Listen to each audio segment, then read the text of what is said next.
Governor Whitman, you were the first woman elected governor of New Jersey in 1993. Quite an achievement. As you look back, what did that mean to you, particularly as a Republican being elected in a primarily Democratic state? Well, I mean, as far as I was concerned, the big thing was not that I was a woman who won, because I wasn't going to change that. It was I was the first person to defeat an incumbent governor in a general election since 1947, and the Constitution had been redone. But what it turned out to mean, which was something I hadn't really thought about, it was the role model aspect of it.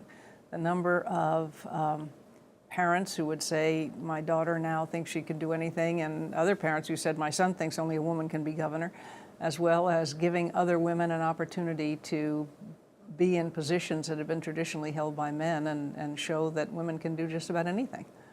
During the primary and the general election, and then when you were in office as chief executive, were you advised to do things differently as a woman? No, I mean, there was the bias in the campaign. In the campaign, there were a lot of political reporters who we found were really deep down inside fashion reporters who would comment on my hair and my dress and things. And all you did was not feed the beast. When they called me a Tom Kane in pearls, I didn't wear pearls anymore. No more tweed suits when they said I couldn't possibly connect with the average voter in New Jersey with every hair in place in my tweed suit. So, and when I got into office, because I'd run on the cutting taxes pledge, a lot of the reporters were saying, well, it must be her husband that's giving her these good ideas. So John just never showed up in Trenton. You just didn't make it easy for them to say those things. What's changed, do you think, for women running for high elective office since when you were in office? There's still a bias about women. What does it take for a woman to appear strong and not shrill? You see it now with Hillary Clinton and all the comments on the way she dresses and the tone of her voice. And I mean, when you've got somebody like a Donald Trump who demeans almost everybody he can, and he certainly has demeaned women, it doesn't help. What about the issue of how you govern as a woman? How did you deal with that, and how do you see that perhaps translating into this presidential election and the first woman candidate of a major party running for the presidency? Mm-hmm.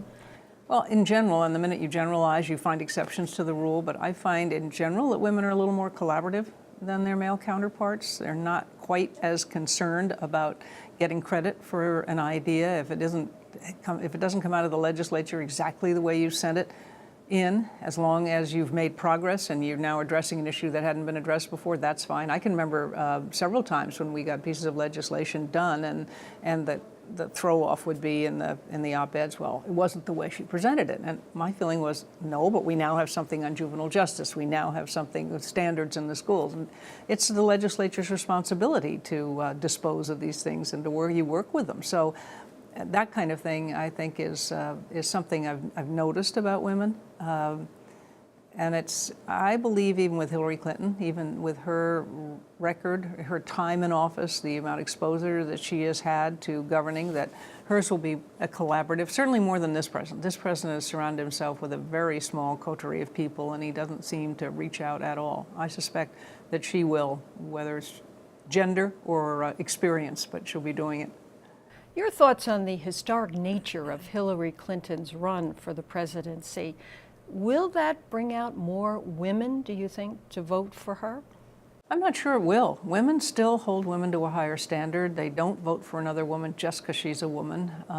I think that's because it's a more personal representation. When a woman messes up, that reflects on me, whereas if it's a man, who cares? They do it all the time, so it's not a big deal. Clearly, there are a group of women who are the older ones, the ones of us who have been through the women's revolution, that kind of thing, breaking glass ceilings, that feel more passionately about it. The younger generation, I don't think, see this as a big breakthrough somehow. I mean, we've had a black American president.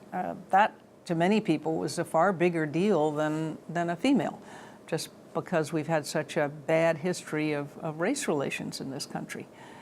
So I don't think that even from the millennial generation down, that they really think women, girls, see this as a big breakthrough that's important. You were an early leader as a Republican in the Stop Trump campaign. Governor Whitman, are you ready to say now that you could vote for Hillary Clinton for president? Well, frankly, I want to see more of the libertarians. I'm upset that the press isn't giving them more exposure. What they're running on is very sensible. In this state, it's not going to make a big difference. Hillary's going to carry New Jersey. I don't think there's much doubt about that. So I always have the option of voting Libertarian. But I have to say, if I were in a state where it was really going to be tight and it would make a difference, I could see myself voting for Hillary. Governor Whitman, very interesting to hear your thoughts on this election. Thank you very much.